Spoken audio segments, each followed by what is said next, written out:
سورة الغاشیہ، بسم اللہ الرحمن الرحیم۔ هل اتاک حدیث الغاشیہ وجوہ یومئذ خاشعہ عاملة ناصبہ تصلی نارا حامیہ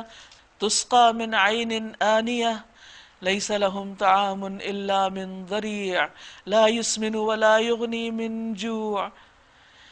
کیا تمہیں اس چھا جانے والی آفت کی خبر پہنچی ہے، یعنی قیامت کی گھڑی جس دن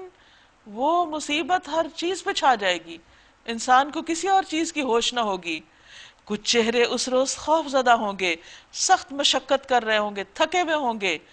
تھکے جاتے ہوں گے، شدید آگ میں جھلس رہے ہوں گے، کھولتے ہوئے چشمے کا پانی انہیں پینے کو دیا جائے گا،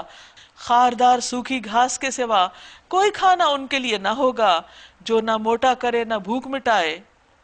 کچھ چہرے اس روز بارونق ہوں گے، وجوہ یومئذ ناعمہ لسعیہا راضیہ، اپنی کارگزاری پر خوش ہوں گے، اپنے کاموں پر مطمئن ہوں گے، فی جنت عالیہ، عالی مقام جنت میں ہوں گے،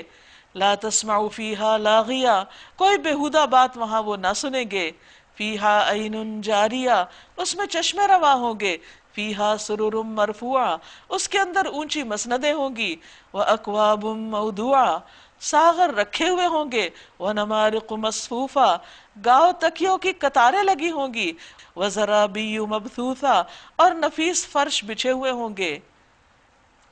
افلا ينظرون الى الابل کیف خلقت، کیا یہ غور و فکر نہیں کرتے، دیکھتے نہیں اس اونٹ کو کیسے اللہ نے اس کو بنایا۔ کیف خلقت یعنی کیفا کے اوپر غور کریں، اس کی ساخت پر غور کریں، اللہ کی قدرت کو ڈھونڈیں۔ وَإِلَى السَّمَاءِ كَيْفَ رُفِعَتْ، اور صرف اونٹ میں کھو کے نہ رہ جائیں بلکہ آسمان کو بھی دیکھیں، کتنا بلند، کتنا اونچا اٹھایا۔ وَإِلَى الْجِبَالِ كَيْفَ نُصِبَتْ، پھر پہاڑوں کی طرف بھی نظر ڈالیں،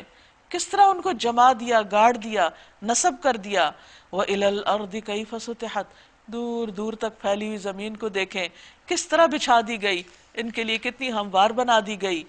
فذکر، تو اے نبی صلی اللہ علیہ وسلم آپ ان کو نصیحت کرتے رہیے، انما انت مذکر، آپ تو بس نصیحت کرنے والے ہیں، لست علیہم بمسیطر، کچھ ان پر جبر کرنے والے نہیں، ان پہ داروغہ بنا کے نہیں بھیجے گئے، آپ کا کام بس بتا دینا ہے، یہ مانے یا نہ مانے پھر ان کا اپنا ذمہ ہے۔ الا من تولا وکفر، البتہ جو شخص منہ موڑے گا اور انکار کرے گا، فیعذبہ اللہ العذاب الاکبر، تو اللہ اس کو بھاری سزا دے گا۔ ان الینا ایابہم، پھر ان لوگوں کو پلٹنا ہماری ہی طرف ہے، ثم ان علینا حسابہم، پھر ان کا حساب لینا ہمارے ہی ذمہ ہے۔